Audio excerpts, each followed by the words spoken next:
Bien, chers amis, l'année qui s'achève aura été une année de transition avec la mise en place d'un nouveau gouvernement.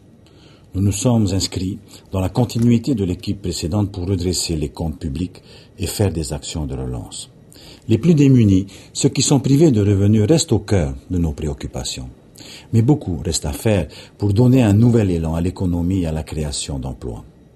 Ces fêtes de fin d'année doivent nous inciter à mettre en œuvre nos valeurs communes de solidarité et de partage. En effet, encore aujourd'hui, un grand nombre reste exclu en raison des souffrances, de la maladie, de l'absence d'emploi. Je leur exprime ici toute ma compassion. L'année 2015 qui s'ouvre doit porter nos espoirs. Le pays, l'État et les communes conjuguent actuellement leurs efforts pour que notre Polynésie retrouve la prospérité.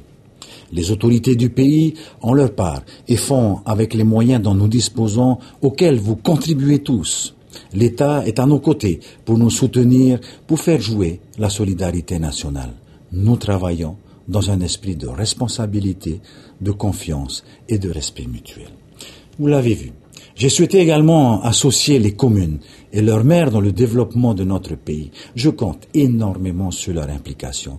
Mais ni le pays, ni l'État, ni les communes ne peuvent tout faire. Les investisseurs privés se doivent de participer à la construction des richesses de demain. C'est vrai, pour le développement de notre pays, nous faisons appel à des investisseurs étrangers. Mais vous savez, notre richesse première, c'est notre peuple, pacifique et chrétien. J'ai confiance et je vous demande d'avoir confiance dans l'avenir. Nous réussirons si nous nous sommes tous portés par cette même foi et cette même volonté de construire ensemble. Notre pays doit se rassembler autour de l'essentiel. Ce n'est pas en étant porté par la vision d'un passé révolu, par des esprits corporatistes ou partisans que nous bâtirons notre maison commune.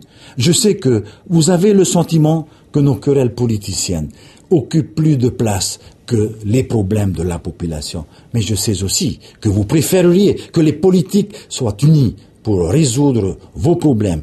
C'est ma perception. Je sais que beaucoup d'entre vous ont perdu espoir, qu'ils se sentent marginalisés, oubliés. Comme je sais que dans chaque famille, il y a un enfant, un parent, un proche qui n'a pas d'emploi. J'ai conscience de cela.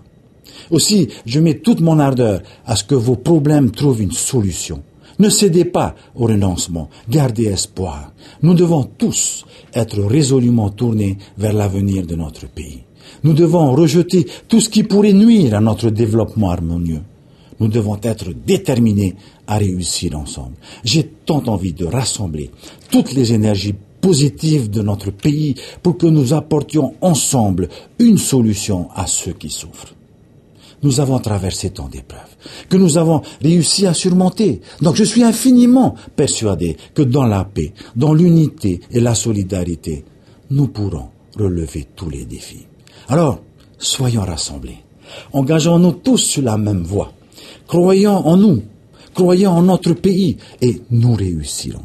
Mes chers amis, je vous souhaite à toutes et à tous une bonne année 2015, une heureuse et sereine et prospère année nouvelle.